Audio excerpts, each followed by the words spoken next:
Anda sedang menyaksikan live update Tribun News edisi Selasa 1 Maret 2022. Sore ini akan kami sajikan informasi teraktual dan menarik yang dilaporkan secara langsung oleh reporter lapangan kami. Bersama saya Mesa Desirait, inilah live update selengkapnya. Polda Metro Jaya memeriksa politisi Partai Golkar Aziz Samual dalam kasus pengeroyokan Ketua Umum DPP Komite Nasional Pemuda Indonesia Haris Pertama pada Selasa 1 Maret. Aziz dipanggil penyidik Direktorat Reserse Kriminal Umum Polda Metro Jaya untuk diperiksa sebagai saksi dalam kasus pengeroyokan Haris Pertama. Hingga 7 jam berselang, pemeriksaan terhadap Aziz juga masih dilakukan oleh penyidik di Treskrimum Polda Metro Jaya. Untuk info selengkapnya akan disampaikan langsung oleh rekan jurnalis Tribun News, Fandi Permana, yang akan menyampaikan laporannya. Silakan, Fandi. Ya baik, Mei. Selamat sore Tribuners. Dapat melaporkan di Polda Metro Jaya bahwa pada hari Selasa 1 Maret 2022 bahwa dijadwalkan pemeriksaan terhadap politisi Golkar bernama Aziz Samual di Direktorat Reserse Kriminal Umum Polda Metro Jaya. Pemeriksaan ini merupakan bagian dari penyidikan kasus pengeroyokan Ketua Umum Komite Nasional Pemuda Indonesia Haris Pertama yang terjadi pada tanggal 21 Februari 2022. Hingga 7 jam berselang, pemeriksaan terhadap Aziz Samual masih dilakukan oleh penyidik di Treskrimum Polda Metro Jaya. Aziz Samual sendiri sudah menghadiri pemeriksaan sejak pukul 9 lewat Indonesia. Kehadirannya atau ke Polda tidak terpantau awak media. Saat ini awak media juga masih menunggu di depan lobi gedung di Treskrimum Polda Metro Jaya untuk mengetahui apa saja materi pemeriksaan terhadap Aziz Samual yang dilakukan oleh penyidik di Treskrimum Polda Metro Jaya. Kedatangan Aziz Samual atau politisi Partai Golkar ini juga diketahui melalui dari buku daftar tamu yang ada di Polda Metro Jaya. Dalam buku tersebut tertulis bahwa nama Aziz Samual sudah menghadiri atau memasuki gedung di Treskrimum Polda Metro Jaya sejak pukul 9:42. Pengembangan ataupun pemeriksaan terhadap Aziz ini merupakan bagian dari penyidikan setelah sebelumnya polisi telah menangkap 5 tersangka dalam kasus pengeroyokan terhadap Haris Pertama, di mana pada tanggal 22 Februari lalu telah dilakukan penangkapan terhadap beberapa tersangka, diantaranya NS dan JT. NS dan JT ini merupakan eksekutor dari pengeroyokan terhadap Haris Pertama yang dilakukan di restoran Garuda Cikini pada hari Senin 21 Februari lalu. Kemudian, dari hasil pengembangan penyidik diketahui NS dan JT melakukan aksi pengeroyokan berdasarkan perintah dari seorang tersangka lainnya yang bernama SS. SS diduga kuat sebagai orang yang memberi perintah terhadap NS dan JT untuk melakukan pengeroyokan terhadap Haris. Dua eksekutor ini juga sebelumnya mengaku kepada penyidik bahwa dia dijanjikan masing-masing uang 1 juta untuk melakukan pengeroyokan terhadap Haris Pertama. Dan saat ini memang pengembangan ataupun penyelidikan dari kasus ini berlanjut pada penangkapan tersangka lain, diantaranya ada Irfan yang menyerahkan diri pada hari Kamis tanggal 24 Februari lalu, di mana Irfan ini juga diketahui sebagai eksekutor atau orang yang melakukan pengeroyokan terhadap Haris Pertama. Kemudian yang terbaru ada tersangka lainnya bernama Harvey C yang juga menyerahkan diri pada hari Minggu tanggal 27 Februari 2022. Harvey ini merupakan salah satu eksekutor yang melakukan pengeroyokan terhadap Haris Pertama. Penyerahan Harvey dikonfirmasi juga oleh Kabid Humas Polda Metro Jaya Kombes Endra Zulpan. Zulpan mengatakan bahwa tersangka Harvey menyerahkan diri atau menyerahkan diri langsung kepada penyidik di Polda Metro Jaya pada hari Minggu tanggal 27 Februari malam. Harvey sebelumnya hampir sepekan menjadi DPO atau buron dari penyidik Ditreskrimum Polda Metro Jaya atas kasus pengeroyokan terhadap Ketua Umum KNPI Haris Pertama. Hingga saat ini memang pemeriksaan terhadap Aziz Samuel masih dilakukan oleh penyidik di Ditreskrimum Polda Metro Jaya, dan awak media juga masih belum mengetahui bahwa pemeriksaan ini akan memakan waktu sampai berapa lama terkait dengan materi penyidikan dan juga pertanyaan-pertanyaan yang dilayangkan oleh penyidik terhadap Haris Pertama. Untuk diketahui bahwa para tersangka dalam kasus ini hingga saat ini berjumlah 5 orang. Di antaranya adalah NS, JT, SS, I alias Irfan, dan juga Harvey C. Kelimanya juga sudah dilakukan penahanan di Polda Metro Jaya dan juga masih dilakukan penyidikan untuk pengembangan kasus dugaan pengeroyokan terhadap Haris Pertama lebih lanjut lagi. Mei. Ya, baik, terima kasih Fandi Permana, wartawan Tribun News atas laporan Anda. Selamat bertugas kembali. Kita beralih ke informasi selanjutnya. Tribuners, pegawai dan seorang hakim di Pengadilan Negeri Makassar terkonfirmasi positif COVID-19. Padahal protokol kesehatan yang ketat telah diterapkan selama ini. Namun masih terdapat pegawai pengadilan yang terpapar COVID-19. Atas kondisi tersebut, Pengadilan Negeri Makassar resmi di-lockdown. Untuk info selengkapnya akan disampaikan oleh rekan jurnalis Tribun Timur, Muslimin Emba, yang kini sudah terhubung bersama kami. Emba, silakan dengan laporan Anda. Ya, baik Mei dan Tribuners, dapat saya jelaskan per tanggal 25 Februari kemarin hingga target 4 Maret ini, Pengadilan Negeri Makassar itu resmi tidak beroperasi sementara atau lockdown akibat adanya beberapa pegawai, yaitu ada total 10 pegawai dan seorang hakim yang terkonfirmasi positif COVID-19, di mana aktivitas sejauh ini yang berlangsung di Pengadilan Negeri Makassar, tepatnya di Jalan Kartini ini, itu hanya ada diperbolehkan upaya hukum seperti kasasi ataupun banding begitu. Namun untuk persidangan itu tidak ada sama sekali yang diperbolehkan ataupun tidak ada jadwal sidang sama sekali yang dilangsungkan di Pengadilan Negeri Makassar. Total ada sekitar 70 hingga 80 perkara yang ditunda jadwal sidangnya akibat dari akibat dari lockdown ini. Dari puluhan kasus ataupun perkara yang sejatinya dijadwalkan bersidang dalam pekan ini, itu 3 diantaranya merupakan kasus yang cukup menyita perhatian publik, diantaranya kasus korupsi pembangunan RS Batua yang total kerugian negaranya mencapai 25 miliar lebih. Ada juga soal kasus Baliat, salah satu bank plat merah. Kemudian sidang terkait pembunuhan tentara di Papua yang juga sejatinya dijadwalkan disidangkan di Pengadilan Negeri Makassar, itu juga ditunda karena lockdown tersebut. Nih. Ya, baik, terima kasih Muslimin Emba atas laporan Anda, dan Tribuners, wartawan kami juga telah menghimpun wawancara dengan Humas Pengadilan Negeri Makassar. Berikut tayangannya untuk Anda.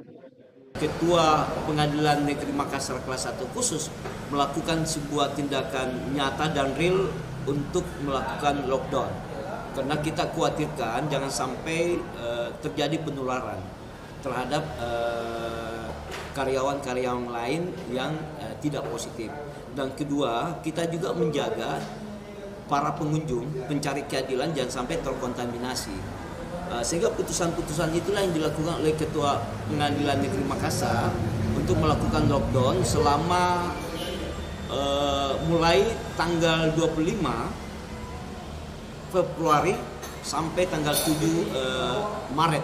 Artinya nanti tanggal 7 Maret melakukan aktivitas kerja biasa.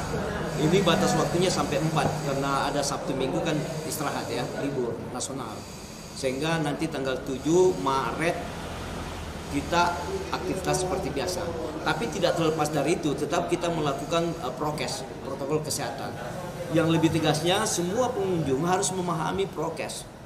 Artinya masuk ke pengadilan tentu pakai masker, cuci tangan, hand sanitizer, terus ada pengecekan suhu, terus ambil jarak.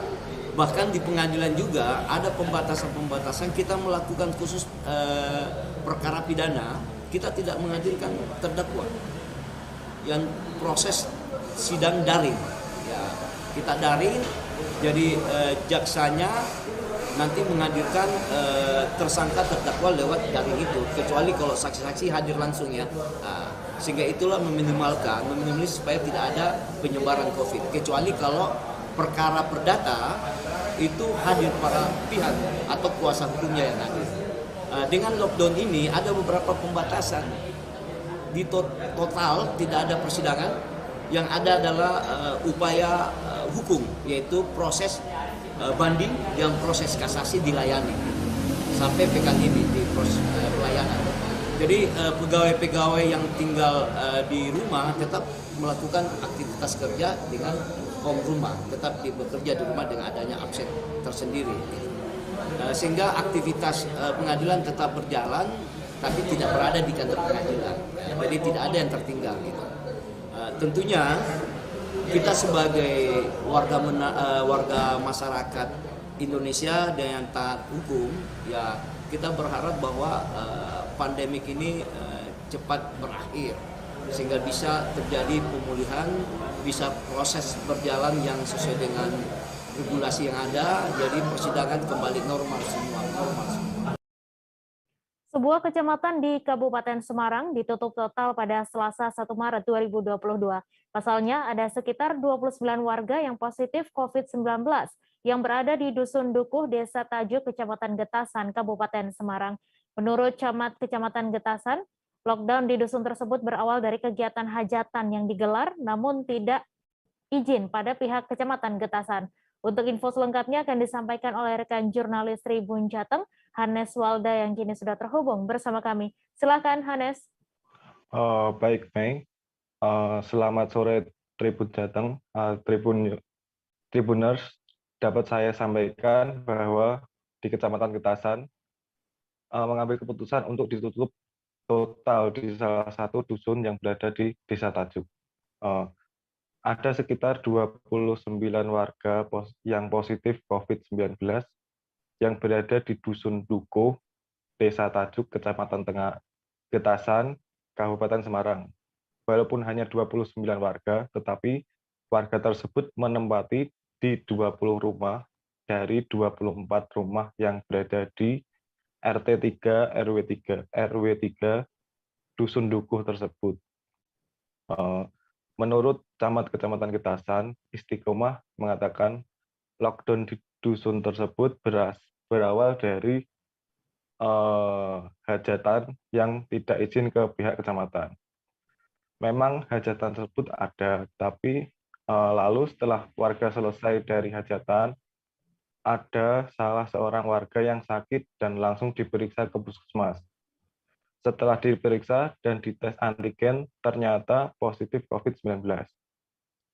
Ada juga salah satu warga yang tiba-tiba meninggal dunia dan membuat warga di dusun tersebut ketakutan.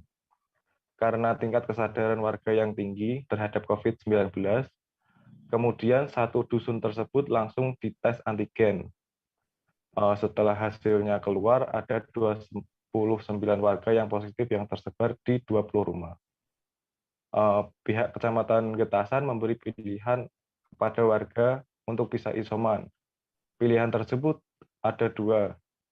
Yang pertama, isolasi mandiri bagi warga yang positif di rumah masing-masing atau isolasi terpusat. Semua warga yang positif menyetujui untuk isolasi terpusat yang berada di salah satu tempat di Kecamatan Getasan. Selain itu, para warga yang harus isoman meminta kepada pihak Kecamatan Getasan untuk memelihara ternak mereka dalam 10 hari ke depan agar tidak mati. Pihak Kecamatan Getasan tidak menyanggupi permintaan warga untuk memelihara ternak. Tetapi untuk memberi konsumsi bagi para warga yang isoman selama 10 hari, pihak Kecamatan Getasan selalu siap. Akhirnya dari berbagai pertimbangan dan pihaknya memberitahu kepada Bupati Kabupaten Semarang terkait lockdown di dusun tersebut, di dusun Dukuh, Desa Tajuk, Kecamatan Getasan, Kabupaten Semarang yang dimulai dari 23 Februari sampai 4 Maret 2020. Sementara itu, Istiqomah selaku Camat Kecamatan Getasan dan tim tetap memantau terus kesehatan para warga dengan dibantu bidan serta Satgas COVID setempat. Walaupun isoman tapi tetap dipantau terus kesehatan mereka. Selain itu, pihaknya mengapresiasi kepada Satgas TRC atau Tajuk Reaksi Cepat yang selalu siap siaga dalam penanganan warga yang positif COVID yang berada di Desa Tajuk. Demikian, Mei.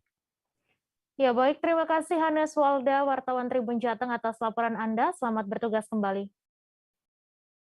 Kita beralih ke informasi selanjutnya, Tribuners. Berdasar data Komite Penanganan COVID-19 dan Pemulihan Ekonomi Nasional Provinsi Kalimantan Timur masuk menjadi daerah peringkat 5 nasional cakupan vaksinasi COVID-19 terbanyak. Untuk vaksinasi dosis ketiga atau booster, KPCEN tidak merilis data resminya, yang artinya hanya dosis 1 dan 2 saja. Meski begitu, data real-time tersebut menampilkan posisi benua Etam di peringkat kelima nasional setelah 4 provinsi lainnya.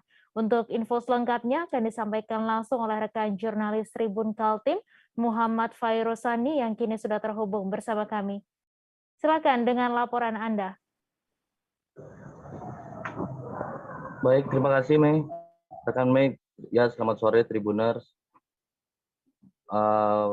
Pertama, saya menyampaikan bahwa benar ada data berdasar dari Komite Penanganan COVID-19 dan Pemulihan Ekonomi Nasional bahwa Provinsi Kalimantan Timur berada di posisi ke-5 secara nasional terkait cakupan vaksinasi di dosis 1 dan 2.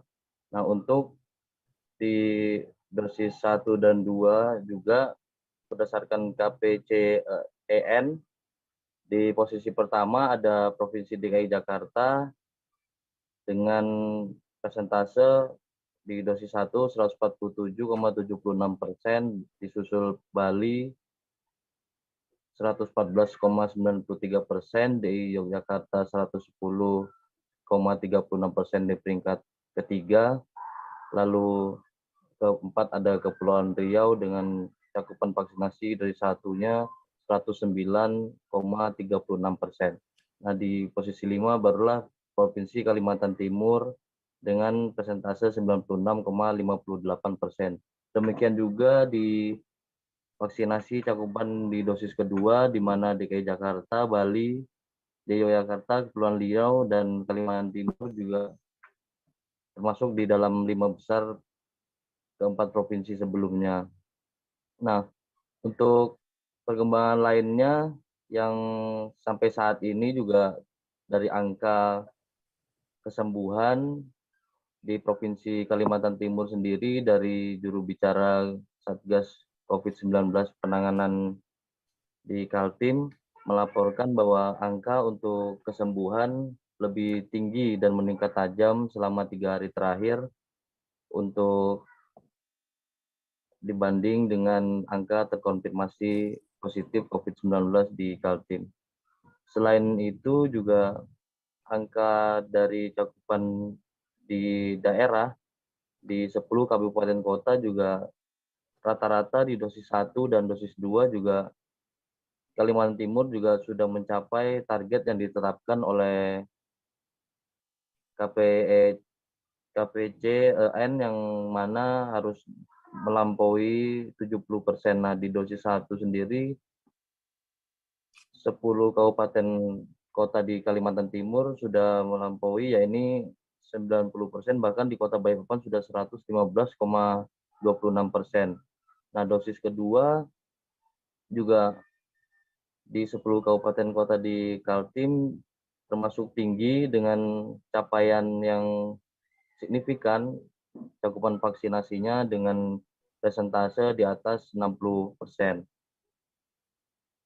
Untuk itu juga PLT Kepala Dinas Provinsi Kalimantan Timur, Ibu Masita juga mengucapkan apresiasinya kepada masyarakat di seluruh benua etam bahwa kesadaran dan tingkat masyarakat untuk melaksanakan vaksinasi sampai hari ini juga cukup tinggi, dan keinginan masyarakat untuk mendukung program pemerintah mencapai kekebalan komunal serta untuk sama-sama bekerjasama untuk melepaskan pandemi COVID-19 ini juga cukup tinggi. Nah, apresiasi itu diucapkan kepada seluruh masyarakat dan seluruh stakeholder yang terkait, yakni seperti tenaga kesehatan dan semua pihak yang juga sudah mensukseskan program-program dan pelaksanaan vaksinasi yang selama ini sudah berjalan. Tentu sebagai Kepala Dinas Kesehatan di Kalimantan Timur, Ibu Masita juga turut menyampaikan bahwa tetap masyarakat untuk tetap mengikuti anjuran pemerintah, meski ada kemungkinan bahwa yang divaksin juga tetap bisa terkena COVID-19, namun dia juga terus menyampaikan bahwa untuk perketat protokol kesehatan dengan menggunakan masker, mencuci tangan, serta mengurangi mobilitas serta kegiatan yang mengumpulkan banyak orang. Begitu rekan Mei. Ya baik, terima kasih Muhammad Fairusani dari Tribun Kaltim atas laporan Anda. Selamat bertugas kembali. Kami akan kembali selesai jeda sejenak Tribuners, tetap di live update. Oke, apa kabar Bang Arif di sini untuk strateginya? Kalau saya sendiri di Gimip 37 ini yang semalam baru mulai, saya udah sebenarnya aku nggak ngerasa itu penangkapan atau penggerebegan atau apapun itu, karena gini loh, posisinya kriteria. Jadi kita mengenal disebut dengan stroke yang tidak berdarah dengan stroke yang berdarah.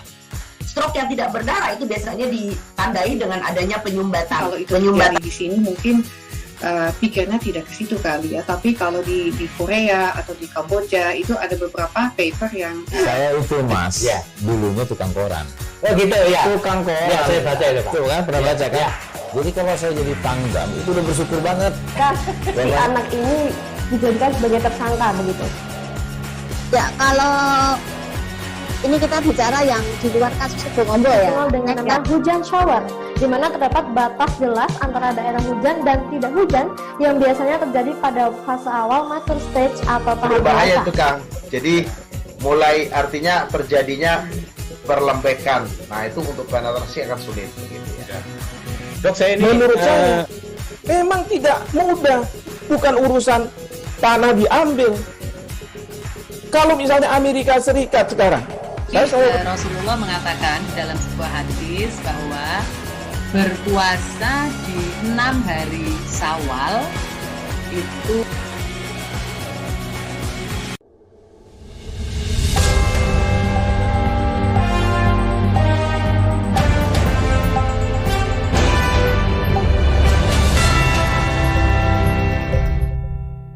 Apa kabar Bang Arif di sini untuk strateginya? Kalau saya sendiri di Gimip 37 ini yang semalam baru mulai, saya udah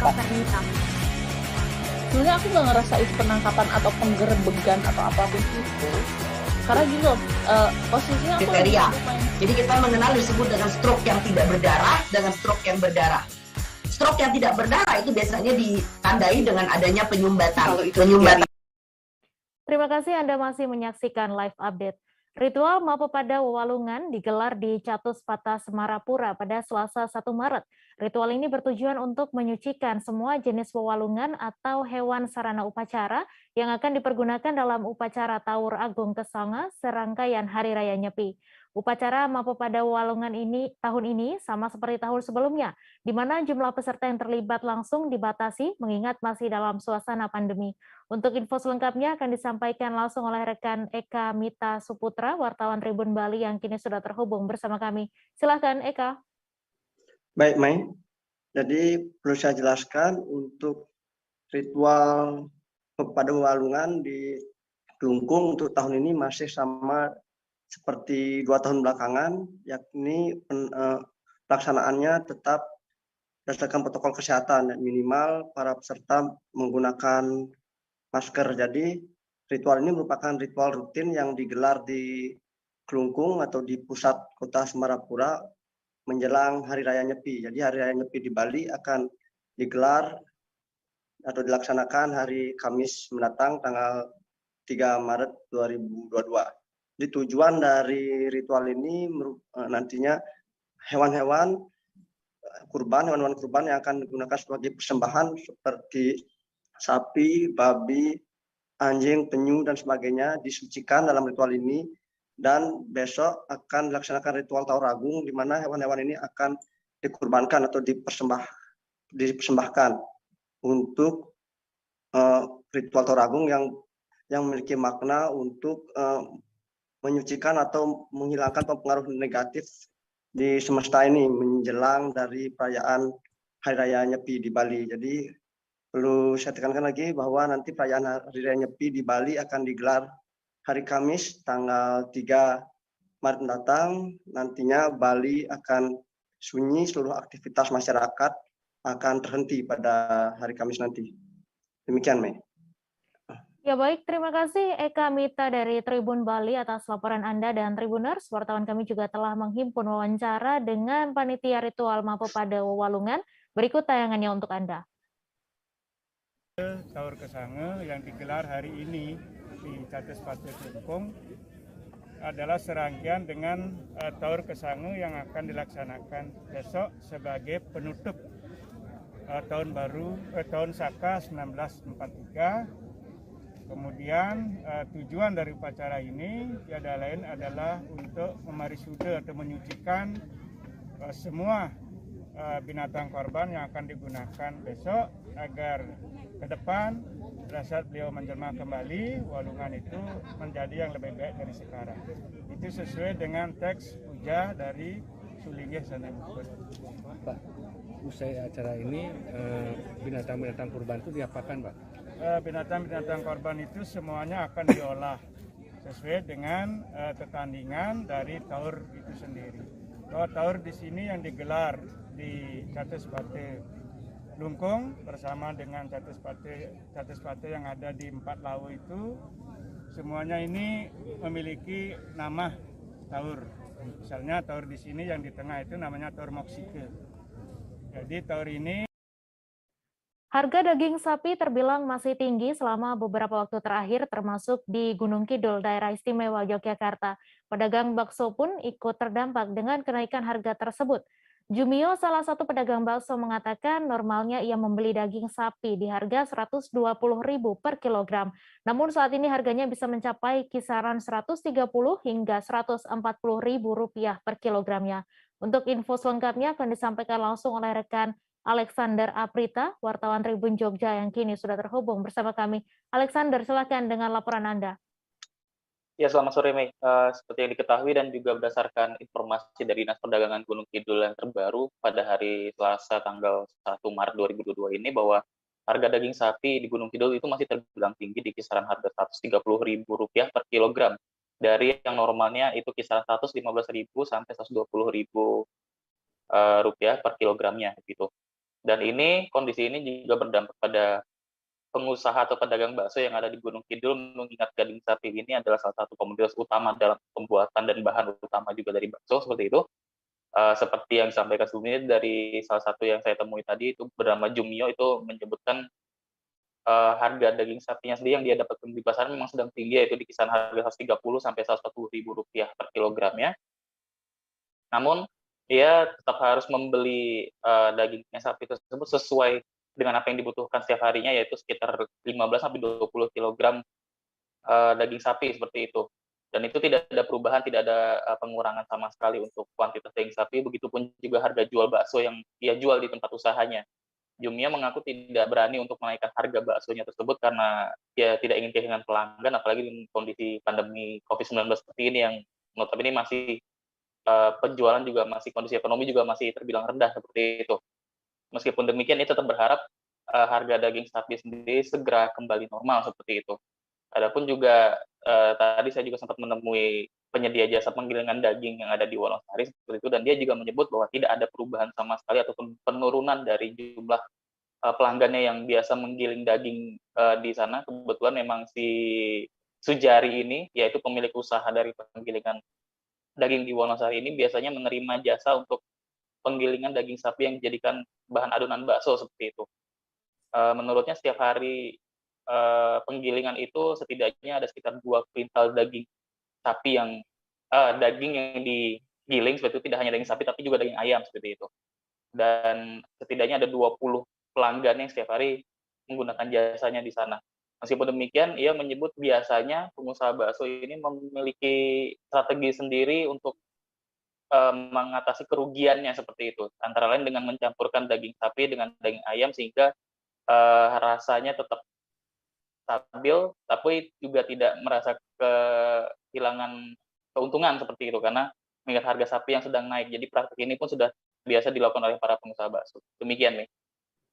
Ya, baik. Terima kasih Alexander Aprita, wartawan Tribun Jogja atas laporan Anda, dan Tribuners, wartawan kami juga telah menghimpun wawancara dengan seorang pengusaha penggilingan daging di Wonosari. Berikut tayangannya untuk Anda. Kalau masalah daging nggak ada Mas, tapi kalau masalah itu yang COVID ini ya ada. Dari awal COVID itu yang giling hampir 95% lah. Kalau selama ada kenaikan daging ini perharinya ada penurunan dari yang menggilingan di sini nggak ada, masih sama. Rata-rata per hari bisa sampai berapa kilogram daging? Kurang lebih 2 kintal kurang lebih. Khusus untuk daging sapi sendiri atau? Enggak, campur daging sama sapi sama ayam. Daging sama ayam. Iya. Wali Kota Metro Wahdi sidak sembako dan minyak goreng bersama Forkopimda dan Satgas Pangan Kota Metro Lampung pada Selasa 1 Maret. Wali Kota mengingatkan pelaku usaha untuk tidak melanggar aturan, terlebih dalam waktu dekat akan memasuki bulan Ramadan.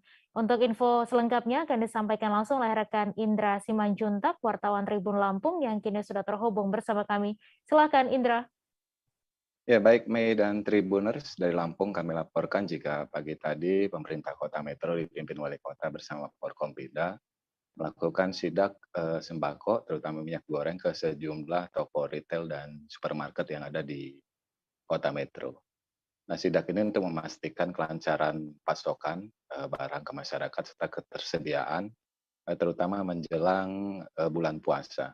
Nah, hasil sidak menemukan beberapa yang diduga pelanggaran seperti di Superindo itu ada puluhan dus yang belum disalurkan dan berada di gudang. Kemudian di Indometro, pemerintah Kota Metro menemukan adanya penjualan dan sistem bundling di mana masyarakat harus mengeluarkan kocek sebesar 40 sampai 50 ribu untuk mendapatkan 2 liter minyak goreng. Nah, hasil sidak ini Mei akan diteruskan Wali Kota ke tim Satgas Pangan agar pelaku usaha diberi tindakan ataupun sanksi sehingga tidak melakukan hal serupa. Tribuners, ke depan pemerintah Kota Metro juga akan memastikan ketersediaan aman dengan menggelar operasi pasar dan juga sidak di sejumlah toko retail maupun di pasar-pasar yang ada di Kota Metro, terutama menjelang Hari Raya Idul Fitri maupun memasuki bulan suci Ramadan. Demikian, Mei. Ya, baik, terima kasih Indra atas laporan Anda, dan Tribuners, wartawan kami juga telah menghimpun wawancara dengan Wali Kota Metro. Berikut tayangannya untuk Anda. Operasi pasar hari ini beberapa tempat tentu salah satu juga menjaga kebutuhan masyarakat.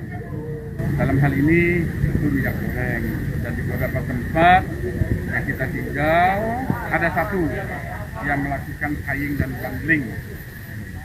Ya, apa yang disampaikan Bu Kapolres tadi melanggar undang-undang loh ini, Undang-Undang Nomor 5 Tahun 1999 ada pidana. Maka kita mendekatkan ini, mengingatkan saja dimanapun masyarakat yang penting harus terlindungi. Itulah pemerintah saya kira di sana. Oke? Terkait ini beberapa harga bahan pokok mulai naik, Mas. Kayak ya, ini menjelang nanti langsung saja puasa Ramadan. Ya, menjelang puasa. Ya, harapan kita kalau kita lihat, nanti lihat data saja. Sekarang nanti lihat. Saya mau lihat data harian saja. Ya, data harian, nanti teman-teman bisa lihat ya. Ini harga pokok, bahan pokok. Nanti dilihat. Daging sama gula dan lain. Iya, nanti dilihat di sini nanti. Karena terjadi terus kibapok aja ya. Sistem bahan pokok. Nah, teman-teman bisa lihat ini berita. Bisa dilihat sini info pangan.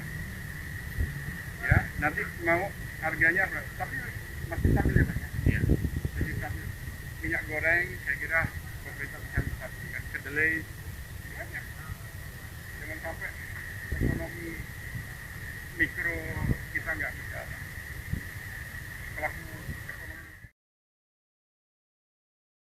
Ketersediaan minyak goreng di Kota Pelaihari, Kabupaten Tanah Laut, Kalimantan Selatan kian menipis.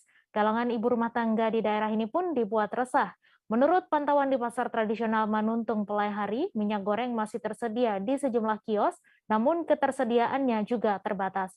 Untuk info selengkapnya akan disampaikan rekan jurnalis Banjarmasin Pos, Roy, yang kini sudah terhubung bersama kami. Roy, silahkan dengan laporan Anda. Ya, baik, terima kasih rekan Mei, selamat sore. Sejak pemerintah menetapkan kebijakan satu harga minyak goreng seharga 14.000 sekitar beberapa pekan yang lalu, pasokan minyak goreng di Kabupaten Tanah Laut, khususnya di Kota Pelaihari, memang mengalami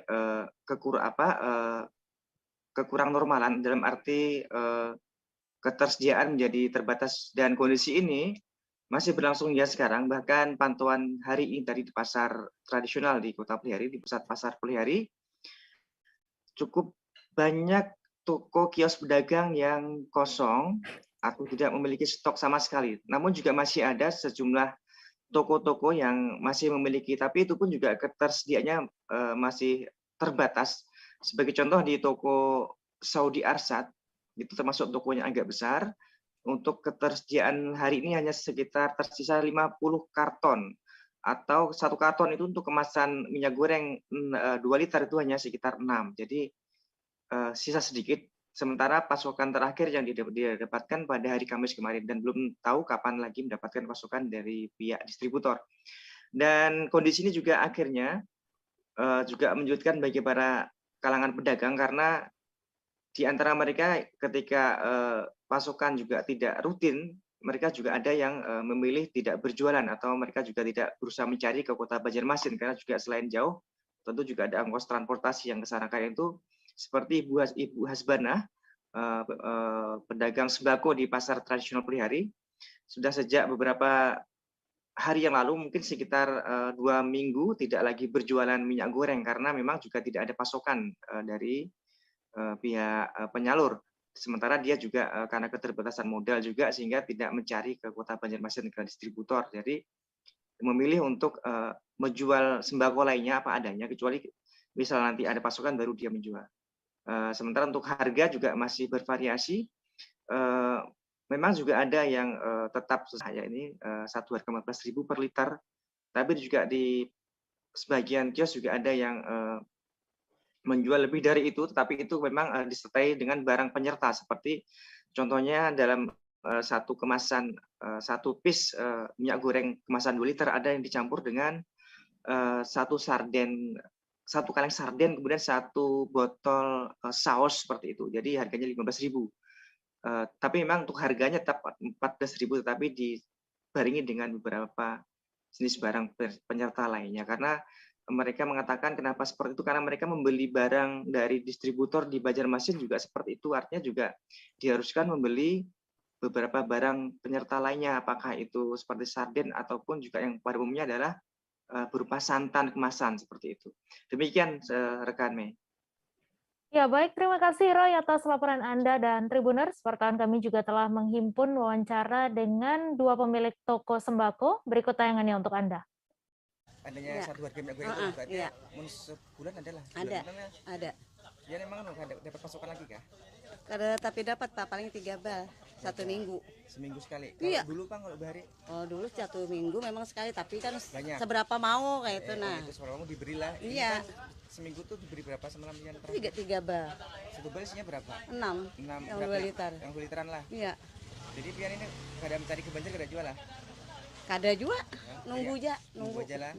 Jadi ini untuk hari ini kosong ya, ada minyak goreng sama sekali lah pian lah. Ada lihat. Pada berjual Pak. Kalau kios pian ini kenal sih lah Alhamdulillah. muka depan kosong lah tuh ya. Iya, ada. Ada minyak goreng Ada Jepang lah, minyak, puting-puting lah. Toko apa kan pian tokonya? Toko Radini. Ngaran pian Radini kah? Haji Hasbanah. Sekarton berapa isinya? Isinya sekarton kalau yang 2 liter 6 pieces. 6 pieces lah. Harganya Bang? Harganya 28. 28 lah. Kalau yang dapatkan pasukan terakhir ya pas ini? Pasukan terakhir dapat hari Kamis. Berapa banyak Pak? Itu kemarin sekitar 1.200 karton. Terus ini kalau yang jualnya dibatasi lah atau dengan masyarakat yang beli? Untuk sementara karena barang tidak lancar datang kita batasi. Berapa satu orang berapa bisa beli? Satu orang mungkin 2 karton. Kalau untuk yang itu bagi yang untuk dijual lagi. Untuk dijual lagi. Yang orang biasa. Kalau eceran palingan 2 bungkus. Bungkus saja lah. Yang berapa liter? 2 liter. Yang 2 liter. Berarti 4 liter lah kawan lah. 4 liter.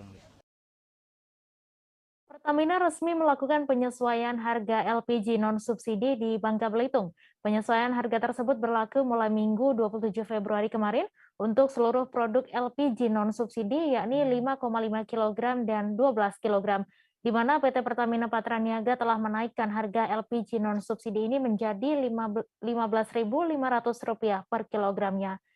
Untuk kabar selengkapnya akan disampaikan rekan wartawan Bangka Pos, Sela Agustika, yang kini sudah terhubung bersama kami. Sela, silakan dengan laporan Anda. Baik, terima kasih rekan Mei. Kenaikan harga LPG di Bangka Belitung saat ini memang menjadi keluhan warga di Kota Pangkal Pinang sendiri, di mana kenaikan harga gas LPG yang berlaku saat ini yakni 15.500 per kilogram. Nah, kenaikan harga gas LPG ini tentunya menjadi keluhan masyarakat, di mana sebelumnya harga gas LPG ukuran 5,5 kg ini berada di kisaran harga 82.000 per kilo, 82.000. Sementara untuk harga saat ini yang ukuran 5,5 kg ini berada di harga 94.000. Sedangkan untuk harga sebelumnya yang 12 kg ini berada di kisaran 172.000. Sedangkan untuk penerapan harga yang ada saat ini yang 12 kg berada di 197.000. Nah, penyesuaian harga ini telah ditetapkan distributor sejak penetapan 27 Februari yang lalu.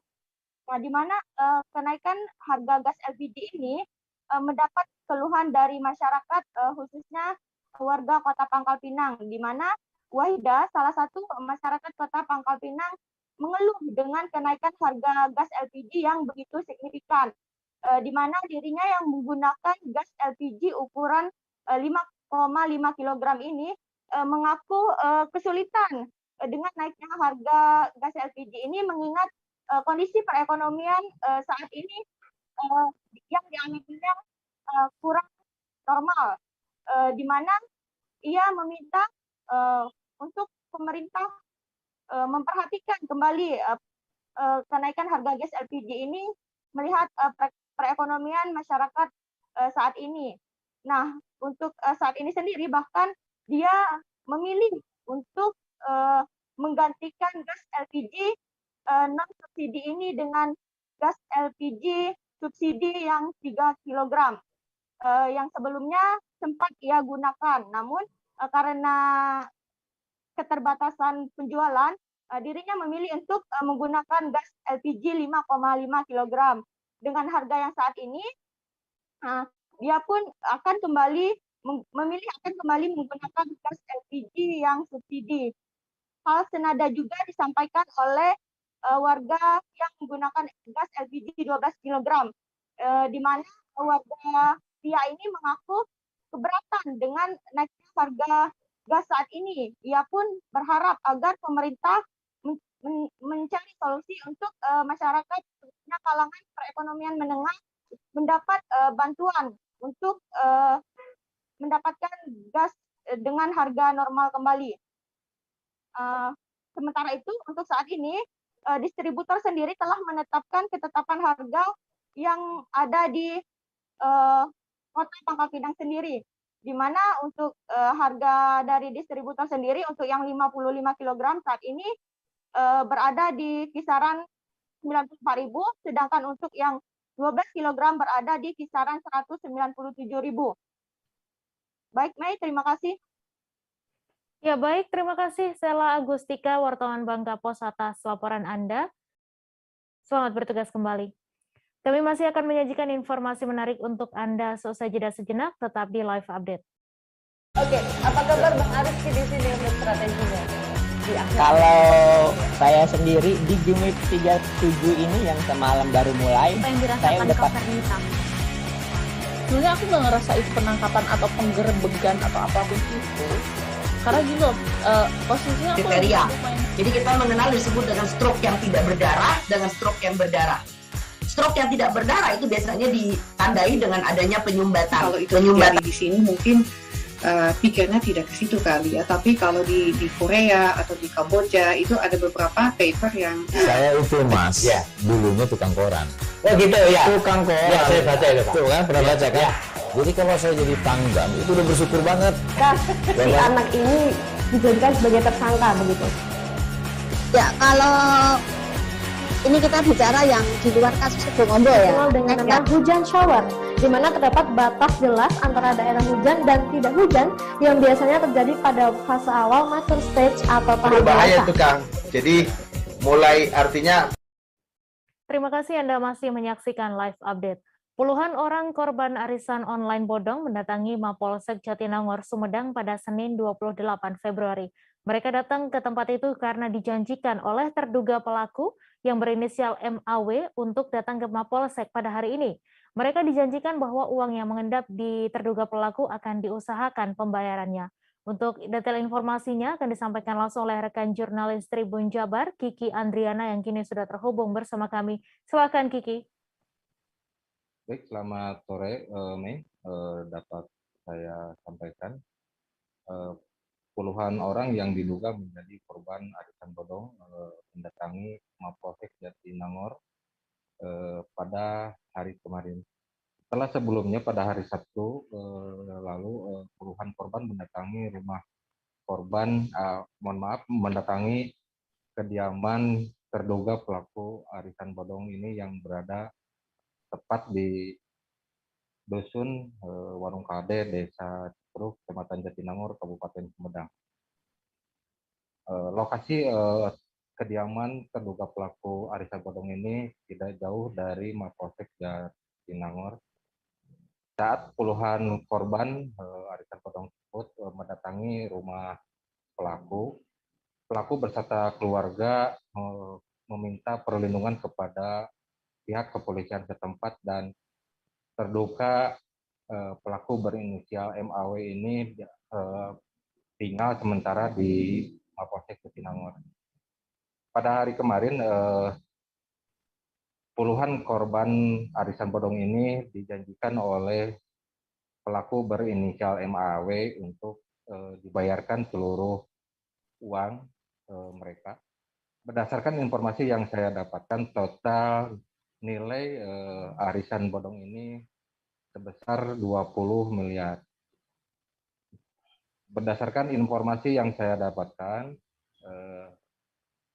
para korban ini berasal dari sejumlah kota di Jawa Barat, antara lain dari Sumedang, Kabupaten Bandung, Kota Bandung, bahkan ada juga yang berasal dari Kabupaten Bogor. Modus perempuan berinisial MAW ini mengiklan di sebuah media sosial untuk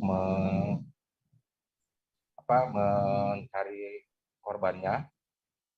Pelaku menjanjikan kepada setiap korbannya untuk dinyajikan keuntungan yang cukup besar. Namun para korban ini malah kehilangan uang mereka.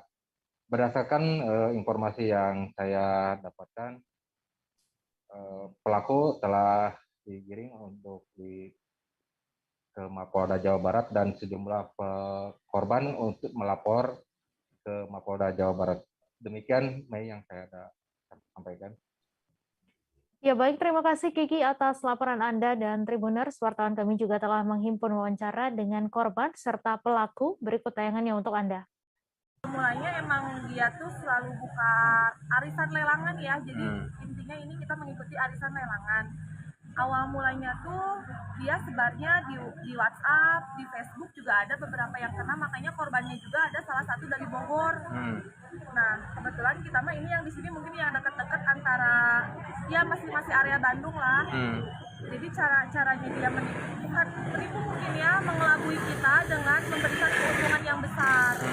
Dengan memberikan keuntungan yang besar dengan jatuh tempo yang sedikit gitu. Misalkan tanggal 1 masuk gate dia pasang iklan dulu 10 juta.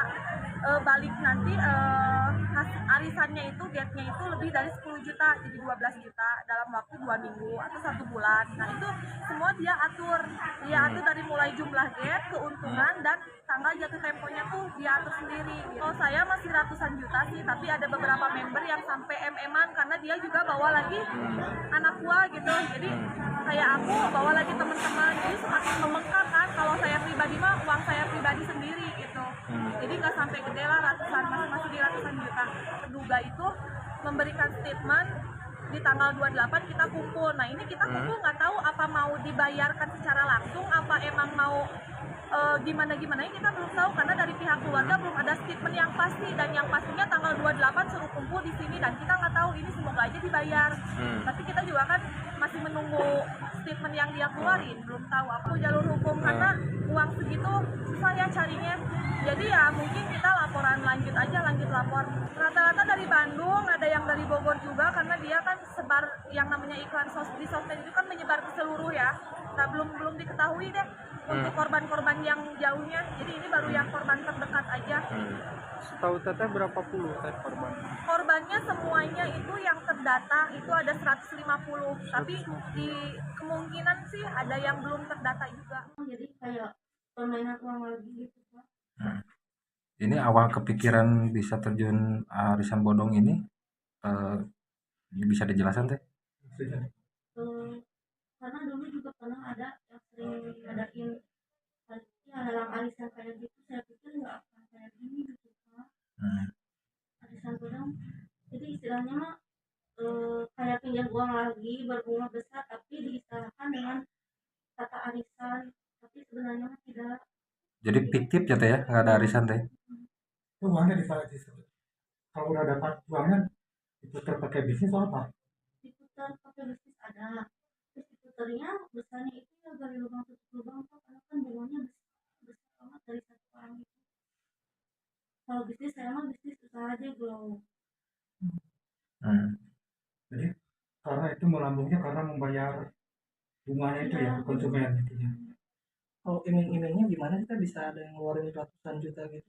Ya karena kalau bisa dibilang Pak, keuntungannya lebih besar konsumen dibanding saya. Sebuah toko jamu di Jalan Raya Muhtar, Sawangan, Kota Depok terbakar pada Senin 21 Februari yang lalu. Terkait penyebab dari kebakaran ini masih dalam proses penyelidikan oleh pihak Inafis Polres Metro Depok. Untuk detail informasinya akan disampaikan langsung oleh rekan jurnalis Tribun Jakarta, Dwi Putra Kesuma yang kini sudah terhubung bersama kami. Silahkan Dwi dengan laporan Anda. Baik, Maisada, bisa saya jelaskan bahwa peristiwa terbakarnya sebuah toko jamu di Jalan Raya Muhtar, Sawangan, Kota Depok ini terjadi pada Senin 21 Februari 2022 atau sekiranya sepekan yang lalu. Kejadian terbakarnya sebuah toko jamu ini terjadi pada dini hari sekira pukul 1.30 waktu Indonesia bagian Barat, yang mana saat itu pemilik toko jamu tersebut baru saja menutup toko jamunya dan pulang ke rumah. Tak berselang lama atau sekira 30 menit berlangsung, sang pemilik mendapat informasi bahwa toko jamunya telah terbakar, dan ia pun kembali memutuskan untuk mengecek kondisi toko jamunya, dan benar saja bahwa ketika pemilik tiba di toko jamunya, kondisi toko jamu tersebut sudah terbakar dengan beberapa barang sudah pecah ataupun botol-botol jamu itu sudah pecah di lokasi. Dikonfirmasi hal tersebut, ke Kanit Reskrim Polsek Bojongsari, Ibtu Bowo mengatakan bahwa pihaknya membenarkan telah terjadi kebakaran di toko jamu tersebut. Namun Ibtu Bowo belum bisa memastikan penyebab pasti dari kebakaran toko jamu tersebut. Musabab masih dalam penyelidikan dari pihak Inafis Polres Metro Depok. Bisa saya jelaskan juga bahwa beredar kabar di sosial media hingga menjadi viral bahwa toko jamu tersebut dibakar oleh sekelompok remaja yang diduga kesal akibat tidak diizinkan untuk berhutang oleh si pemilik toko tersebut. Dalam narasi yang beredar di sosial media disebutkan bahwa sekelompok remaja yang diduga membakar toko jamu tersebut kesal lantaran tidak diizinkan untuk berhutang jamu Pegalinu. Hingga akhirnya mereka mengancam bahwa toko jamu tersebut tidak akan bisa buka kembali pada esok harinya, dan setelah toko jamu tersebut tutup pun tak berselang lama toko jamu itu terbakar dan seluruh bagian di dalamnya hangus serta pecah berantakan. Begitu kiranya bisa saya sampaikan. Ya baik, terima kasih Dwi, jurnalis Tribun Jakarta atas laporan Anda. Selamat bertugas kembali. Kita beralih ke informasi selanjutnya, Tribuners. Mobil Toyota Rush dengan nomor plat BG 1909NV berwarna merah marun terperosok ke dalam anak sungai di Jalan Gubha Bastari, Palembang pada Senin 28 Februari. Mobil tersebut dikendarai oleh seorang pria bernama Yogi, 35 tahun, yang merupakan warga perumahan Opi Jakabaring yang hendak pulang ke rumahnya. Kejadian tersebut terjadi diduga karena sang supir mengantuk ketika mengemudikan mobil. Untuk detail informasinya akan disampaikan langsung oleh rekan jurnalis Tribun Sumsel, Rahmat, yang kini sudah terhubung bersama kami. Silakan Rahmat. Baik, terima kasih Mei. Jadi Tribuners dapat kami sampaikan pada Senin kemarin tanggal 28 Februari 2022, tepatnya di Jalan Gubernur Haji Bastari, Jakabaring, Palembang, ada kejadian kecelakaan tunggal yang melibatkan satu unit mobil Toyota Rush dengan plat BG 1909NV.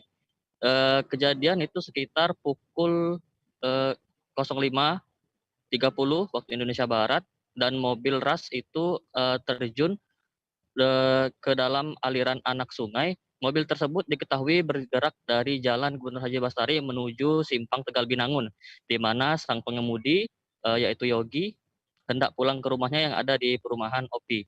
Untuk kondisi pengemudi sendiri saat kami datangi lokasi tidak ada luka berat, hanya mengalami luka ringan.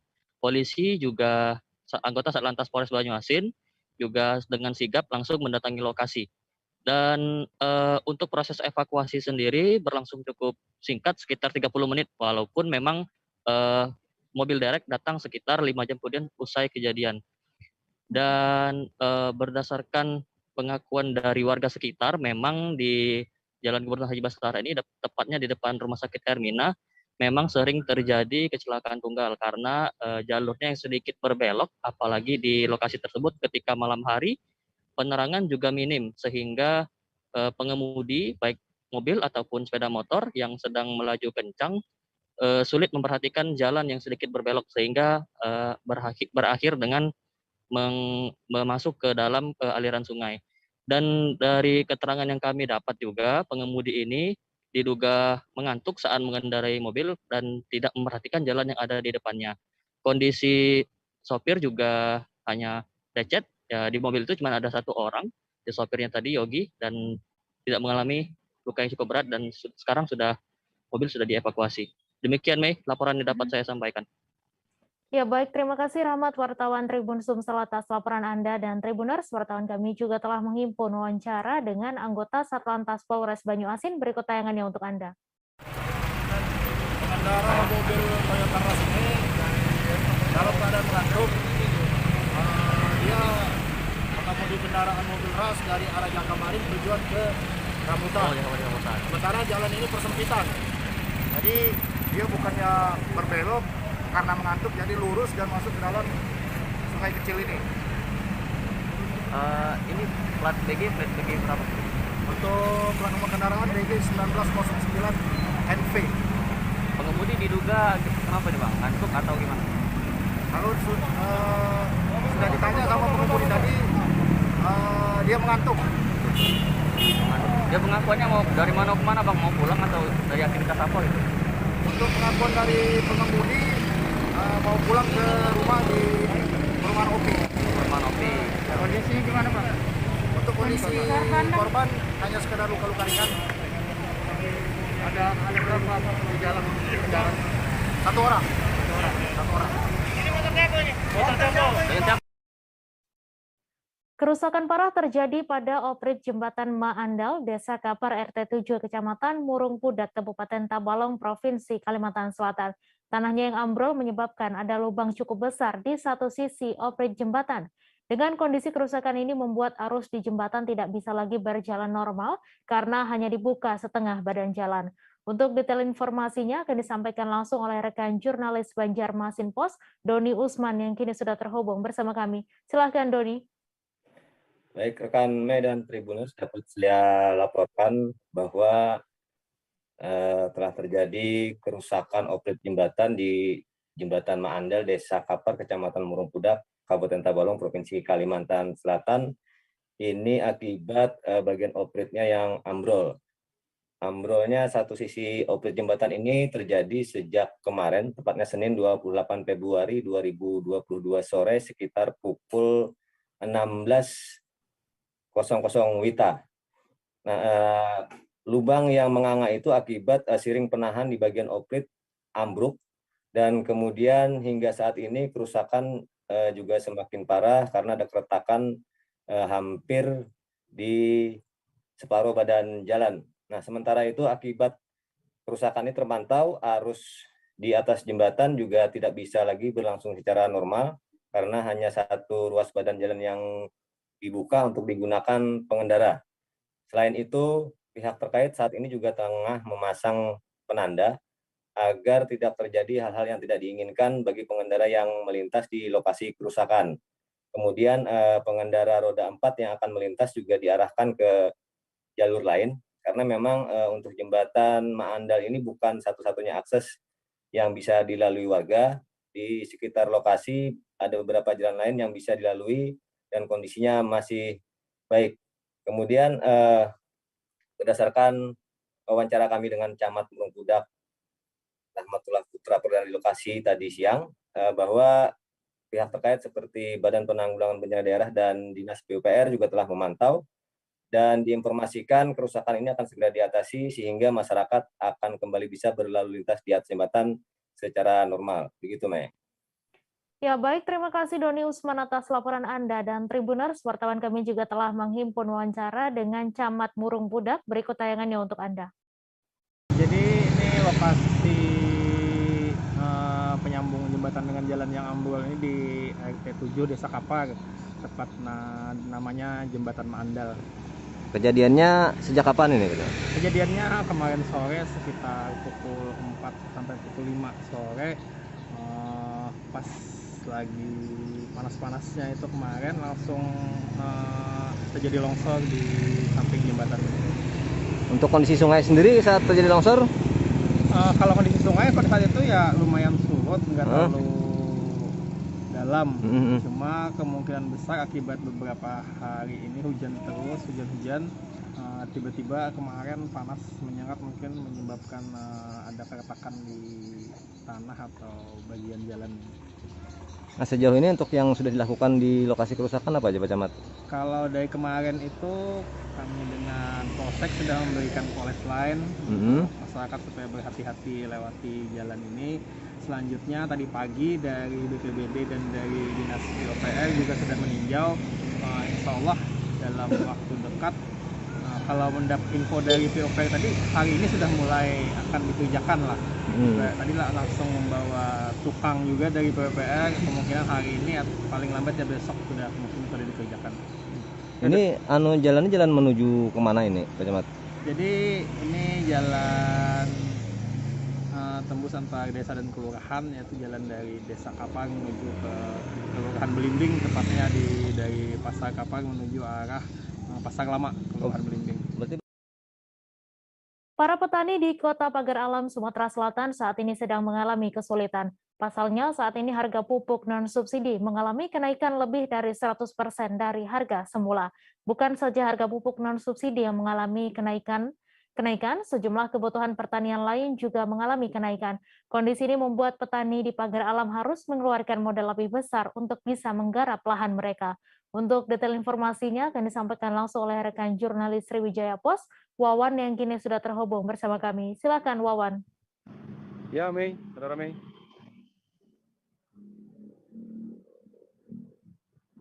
Mei. Ya, silakan Wawan dengan laporan Anda. Ya, saat ini memang petani pagar alam sedang mengalami kesusahan karena memang harga pupuk non subsidi sekarang lagi mengalami kenaikan bahkan lebih hampir 100%. Tidak hanya itu, di pagar alam juga untuk racun atau racun hama juga mengalami kenaikan lebih dari 100%. Hal ini membuat petani kesusahan karena memang mereka untuk mengelola lahan mereka harus mengeluarkan modal cukup besar atau hampir 2 kali lipat dari modal sebelumnya, Mei.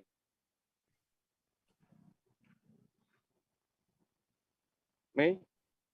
Iya, kemudian silakan dilanjutkan dengan informasi. Tidak mau tetap membeli pupuk non-subsidi tersebut, meskipun ada program pemerintah yaitu pupuk bersubsidi. Namun, memang menurut mereka kualitas pupuk bersubsidi dengan non-subsidi cukup jauh bedanya. Jadi, mereka sangat bergantung dengan pupuk non-subsidi. Selain itu, di musim sekarang ini hama tanaman cukup banyak. Sedangkan harga racun hama, pestisida, fungisida, dan sebagainya itu juga mengalami kenaikan hingga lebih dari 100%. Mei. Ya, baik. Terima kasih Wawan dari Sriwijaya Pos atas laporan Anda. Selamat bertugas kembali. Kita beralih ke informasi selanjutnya. Tribuners, perajin tahu di Kediri mendesak pemerintah segera menetapkan kebijakan terkait kedelai dengan menentukan harga eceran tertinggi kedelai. Seorang pengusaha tahu bernama Gatot menyebut harga eceran tertinggi kedelai seharusnya ada di Rp10.000 per kilogramnya. Pasalnya dengan harga tersebut, perajin tahu masih bisa memperoleh keuntungan dan memberi harga terjangkau pada konsumen. Untuk info selengkapnya akan disampaikan langsung oleh rekan Didik Mashudi, wartawan Surya yang kini sudah terhubung bersama kami. Silakan Didik. Terima kasih, Mei. Jadi perajin tahu di Kediri ini memang sejak sebulan terakhir ini mengeluhkan harga kedelai yang terus bergejolak, dan sampai sekarang harga terakhir itu telah mencapai 12.000 per kilogram. Nah, ini sangat memberatkan bagi perajin karena dengan harga yang terus melonjak, sementara proses produksi harus menyesuaikan dengan harga kedelai. Nah, akibatnya salah satu efeknya ini harga tahu menjadi naik. Dan seperti ini dirasakan oleh ada puluhan pengusaha tahu di Kediri. Nah, Kediri sendiri dikenal sebagai penghasil tahu kuning atau tahu takwa yang merupakan tahu khas lokal daerah Kediri, dan ini produksinya memang banyak sekali. Setiap bulan itu rata-rata ada ratusan kuintal masyarakat yang mengonsumsinya untuk diolah jadi tahu. Nah, salah satu usulannya ini perajin tahu mengharapkan pemerintah segera menetapkan harga eceran tertinggi kedelai. Dengan ditetapkannya HET kedelai, para perajin akan lebih mudah melakukan penyesuaian-penyesuaian dalam penjualan tahunya. Salah satu hitungan harga yang layak dan ini tidak memberatkan konsumen dan perajin, diusulkan harga HET ini ada di kisaran 10.000 per kilogram kedelai. Nah, ini usulan ini sudah dilanjutkan ke pemerintah, dan para perajin kedelai di Kediri menunggu feedback-nya dari usulan-usulan mereka ini. Nah, salah satu dampaknya kenaikan harga kedelai ini, selain harga naik, para perajin juga mengurangi proses produksi, sehingga yang biasanya berproduksi 1 kuintal menjadi setengah kintal, yang biasanya berproduksi 3 kintal menjadi 1,5 kintal. Nah, ini apa dimaksudkan karena semakin tingginya harga kedelai, proses produksi juga akan menyesuaikan harga. Nah, ini kalau terlalu tinggi, konsumen tahu yang ada di masyarakat ini juga sangat keberatan sekali. Nah, diharapkan ini segera ada jawaban dari pemerintah terkait dengan usulan penerapan HET tahu kedelai, HET kedelai yang sangat ditunggu-tunggu oleh para perajin di Kediri. Demikian, Mei. Baik, terima kasih Didi atas laporan Anda dan Tribuners. Wartawan kami juga telah menghimpun wawancara dengan pengusaha tahu Takwa Kediri. Berikut tayangannya untuk Anda. Ini kan melonjak terus. Iya. Ya, ini sampai nembus 12.000. 12.000 sekarang ini ya, terakhir ya. Nah, kira-kira harapannya apa masyarakat ini bagi perajin? Harapannya dari kami pengrajin tahu, kalau bisa pemerintah segera ngambil kebijakan terkait harga kedelai. Kedelai itu ya. Kamu bisa menentukan HIT-nya produksi kami. Nah, pemerintah kalau sudah menentukan HIT-nya, kita akan enak untuk manajemennya. Berapa HIT yang kira-kira ekonomis untuk perajin? Untuk pengrajin ya HIT-nya kalau saya hitungan dari manajemen kami ya 10.000. 10.000 itu ya? Oh, 10.000 itu lumayan dapat untung kan itu ya? Ya sudah bisa untung lah. Sudah pantas dan ini gejolak yang sejauh mana Mani? Paling parah atau kan sudah sering kali kan? Ini yang paling tinggi di hari ini. Hari ini ya? Tembus 12.000. Padahal saya kalau ambil kedelai kan banyak. Itu sudah nembus 12.000. Sampai berapa rata-rata sehari untuk kebutuhannya, Mas? Kebutuhan kami yang di tempat produksi kami 3 kuintal per hari. 3 kuintal per hari ini ya? Oke, terima kasih. Satgas Siger Polda Lampung bersama jajaran Polda Aceh menemukan 6,2 hektar ladang ganja. Ladang ganja tersebut berada di Dusun Uteun, Desa Lokdrin, Sawang, Aceh Utara. Temuan ladang ganja ini merupakan hasil pengembangan dari kasus yang ditangani Polda Lampung, di mana pada 23 November 2021 lalu, Polda Lampung mengamankan paket ganja 5 kg di sebuah pemberhentian bus di wilayah Raja Basa, Kota Bandar Lampung. Untuk info selengkapnya akan disampaikan langsung oleh rekan Joviter Husin, wartawan Tribun Lampung yang kini sudah terhubung bersama kami. Silakan Joviter. Ya, baik Mei, bisa saya laporkan bahwa pengungkapan 6,2 hektar ladang ganja di Sawang, Aceh Utara ini dilakukan tim Satgas Siger Polda Lampung bersama jajaran Polda Aceh pada hari Minggu kemarin. Pengungkapan ini berdasarkan dari pengembangan 2 tersangka yang sudah lebih dulu diamankan di Bandar Lampung pada November 2021 lalu. Adapun 2 tersangka yaitu berinisial PH dan DI membawa paket ganja sebanyak 5 kg dan diakui dari kedua tersangka ini paket tersebut berasal dari Aceh. Selanjutnya jajaran Polda Lampung berkoordinasi dengan Dir Narkoba Polda Aceh untuk melakukan pengembangan lebih lanjut. Dan akhirnya ditemukan 6,2 hektar ladang ganja di Desa Uteun, Lokdrin, Aceh Utara. 6,2 hektar lahan tersebut diperkirakan tumbuh sebanyak sekitar 62.000 batang ganja. Adapun jika dikalkulasi total ganja yang diamankan dan telah dimusnahkan sekitar 43 ton. Dan saat ini Direktorat Narkoba Polda Lampung sedang melakukan pengembangan untuk mengetahui atau menangkap tersangka yang bertanggung jawab atas pemilik lahan ganja tersebut. Demikian, Mei. Baik, terima kasih Joviter atas laporan Anda dan Tribuners. Wartawan kami juga telah menghimpun wawancara dengan Dir Narkoba Polda Aceh. Berikut tayangannya untuk Anda. Pertama, atas nama Aspro PSSI Provinsi Sulawesi Utara, kami menyampaikan banyak selamat kepada Persminsel yang sudah memenangi Suratin U17 dan selanjutnya mereka akan pergi kalau tidak salah ke Jakarta ya. Jawa Timur. Nah, kemudian kami juga mengapresiasi Sulut FC yang juga sudah luar biasa tampil, tetapi memang Persminsel menjadi pemenang pada saat ini dan tetap semangat, kita tetap menjaga sportivitas dan tetap membawa sepak bola Sulut menjadi lebih maju lagi. Persminsel menang 2-1 atas Sulut FC dalam laga final yang berlangsung di Stadion Kelabat Manado, Sulawesi Utara pada Senin 28 Februari. Raihan gelar Persminsel terasa spesial karena berlangsung di Stadion Kelabat yang notabene selama ini menjadi tempat latihan Sulut FC. Untuk info selengkapnya akan disampaikan langsung oleh rekan Fernando, wartawan Tribun Manado yang kini sudah terhubung bersama kami. Silakan Fernando.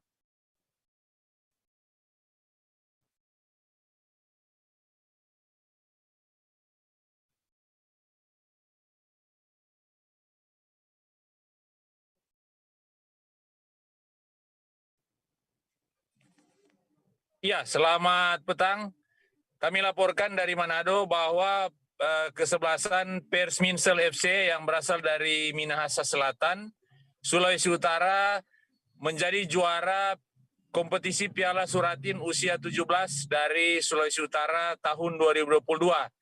Persminsel berhasil mengalahkan tim Sulawesi Utara lainnya dari kota Manado yaitu Sulut FC. Di mana dalam laga final yang berlangsung di Stadion Kelabat pada Senin tanggal 28 Februari 2022 kemarin itu, Persminsel unggul 2-1 atas Sulut FC. Dan kemenangan dari Persminsel ini terasa sangat istimewa karena babak final itu berlangsung di Stadion Kelabat, stadion terbesar di Provinsi Sulawesi Utara, yang notabene adalah bisa dikatakan kandang dari tim Sulut FC, di mana Sulut FC sendiri bermaterikan sebagian besar adalah pemain-pemain binaan dari Sulut United Football Academy atau SUFA, yang memang berhome base atau berkandang di Stadion Kelabat. Jadi sehingga memang kemenangan Persminsel ini bisa dikatakan sangat spesial karena dimenangkan di kandang lawan. Nah, setelah kemenangan ini, setelah berhasil menjuarai Piala Suratin U17 Sulawesi Utara, Persminsel akan menjadi wakil dari Sulawesi Utara di putaran nasional Piala Suratin U17.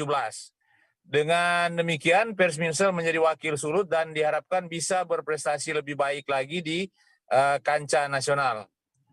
Demikian. Ya, baik, terima kasih. Terima kasih Fernando atas laporan Anda dan Tribuners. Wartawan kami juga telah menghimpun wawancara dengan Ketua Asprof PSSI Sulut. Berikut tayangannya untuk Anda.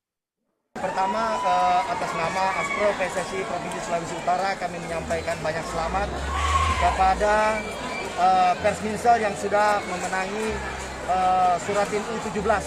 Dan selanjutnya mereka akan pergi, kalau tidak salah, ke Jakarta ya. Jawa Timur. Nah, kemudian kami juga mengapresiasi Sulut FC yang juga sudah luar biasa tampil, tetapi memang Persminsel menjadi pemenang pada saat ini. Dan tetap semangat, kita tetap menjaga sportivitas dan tetap membawa sepak bola Sulut menjadi lebih maju lagi. Kami akan kembali selesai jeda sejenak. Tribuners tetap di live update. Oke, apa kabar Bang Arif di sini untuk strateginya? Kalau saya sendiri di Jumit 37 ini yang semalam baru mulai, saya udah pasti. Sebenarnya aku nggak ngerasa itu penangkapan atau penggerbegan atau apapun itu, karena gitu posisinya aku kriteria. Jadi kita mengenal disebut dengan stroke yang tidak berdarah dengan stroke yang berdarah.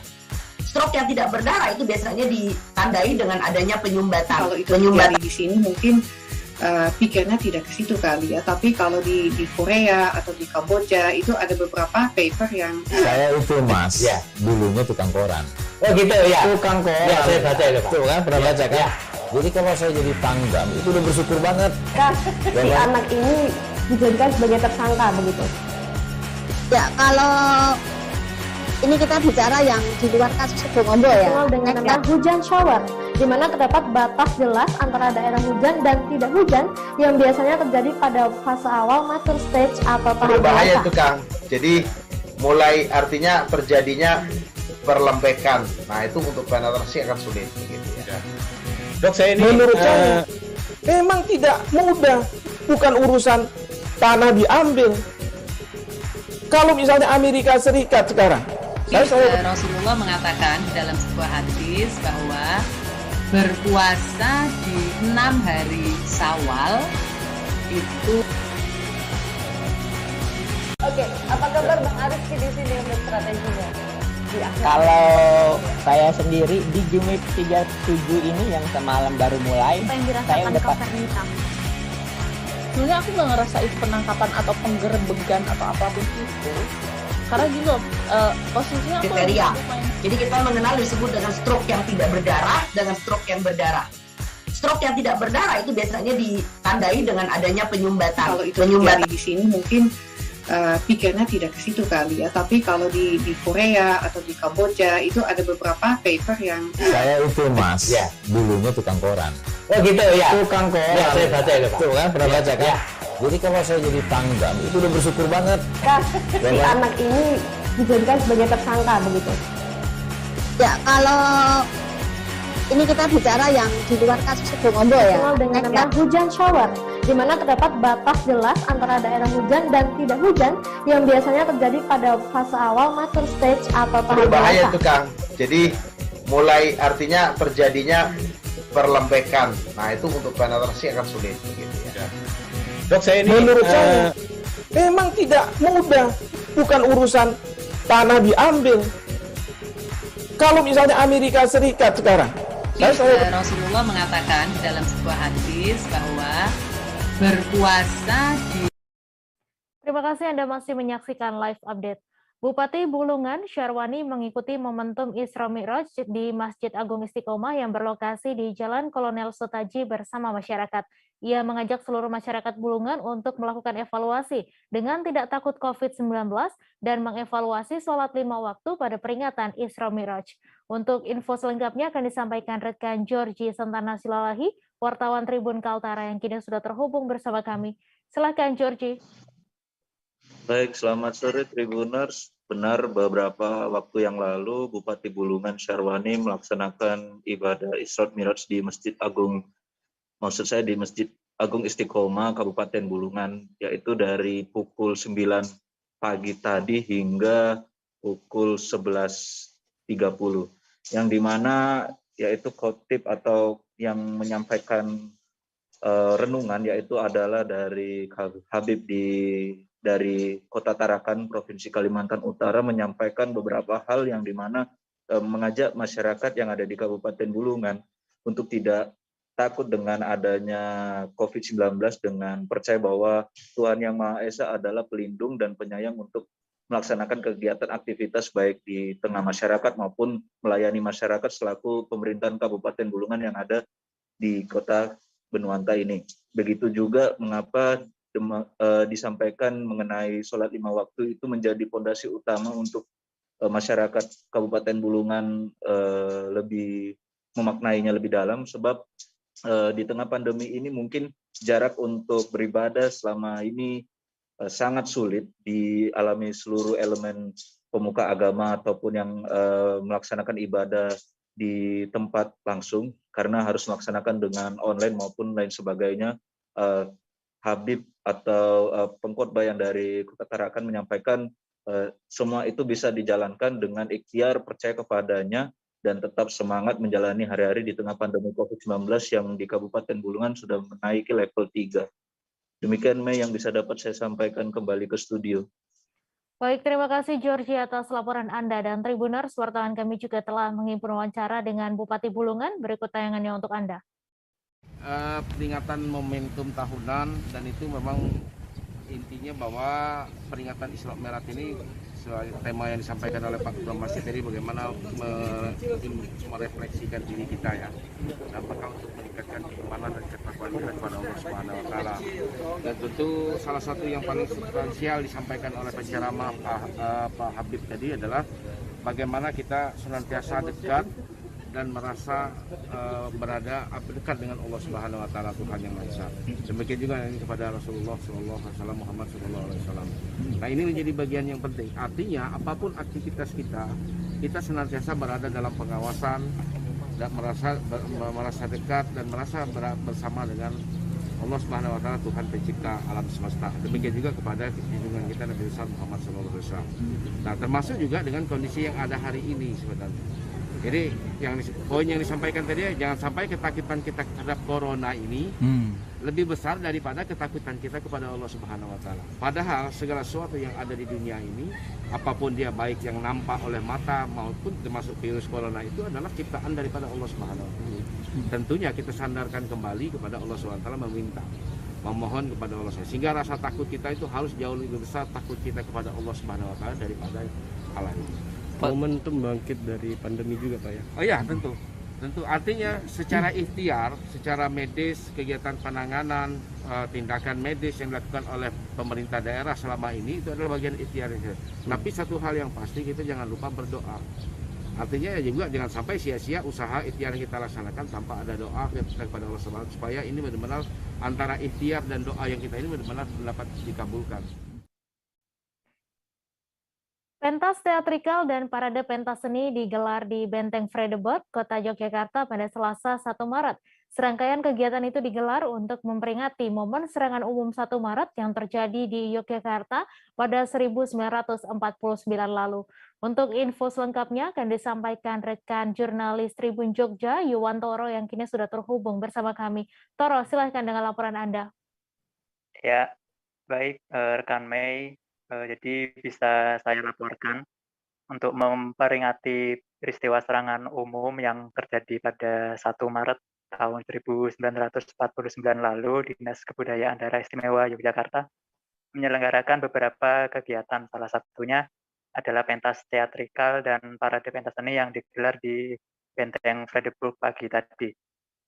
Untuk peringatan kali ini memang sedikit monumental karena Presiden Jokowi baru saja menetapkan tanggal 1 Maret sebagai Hari Besar Nasional atau disebut Hari Penegakan Kedaulatan Negara. Hal itu tertuang dalam keputusan Presiden atau Kepres nomor 2 tahun 2022 tentang Hari Penegakan Kedaulatan Negara. Pada dasarnya peristiwa serangan umum yang terjadi puluhan tahun lalu di Yogyakarta ini sangat menentukan nasib kedaulatan Negara Kesatuan Republik Indonesia saat ini. Karena seperti diketahui pada tahun 1949, kedaulatan negara Indonesia sempat diambil alih oleh pemerintah kolonial Belanda yang saat itu menyelenggarakan agresi militer kedua. Pihak Belanda juga mengklaim bahwa pihak TNI saat itu sudah tidak ada lagi.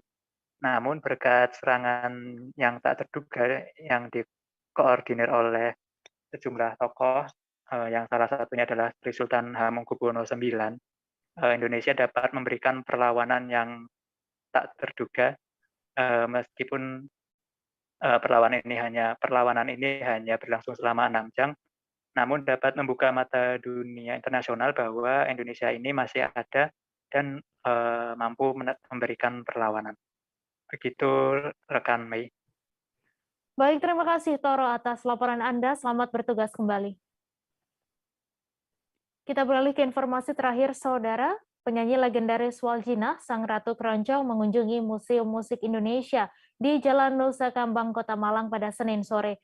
Kedatangannya bersama anak menantunya, serta M. Toha, anggota DPR RI Daerah Pilihan Jawa Tengah. Kedatangan Waljina ini untuk melihat koleksi albumnya di MMI. Untuk info selengkapnya akan disampaikan rekan Silvianita Widiawati, wartawan Surya Malang yang kini sudah terhubung bersama kami. Silakan Silvi. Ya, selamat sore Tribuners. Tadi sore Museum Musik Indonesia mendapat kedatangan dari penyanyi legendaris Waljina. Kedatangannya itu tujuannya untuk melihat koleksi album-albumnya yang ada di MMI. Dari pihak MMI sudah menyiapkan CD juga kaset serta piringan hitam dan memutarkan lagu Waljina. Waljina sendiri sempat agak lupa dengan lagu itu ketika ditanya oleh petugas dari MMI, dia sempat menyatakan, loh ini lagu siapa ya? Ternyata setelah itu dia agak dikencangkan musiknya, dia baru mengenali kalau itu lagunya. Dari penuturan Waljina, dia sudah menyanyikan sebanyak 1.760 lagu dari 200 album. Namun ternyata album-albumnya dia tuh dikatakan tidak terlalu lengkap. Makanya dia agak surprise atas koleksi yang disimpan MMI serta dan merasakan manfaat jika disimpan di MMI karena bisa dinikmati oleh lebih banyak orang lagi. Demikian, Mei.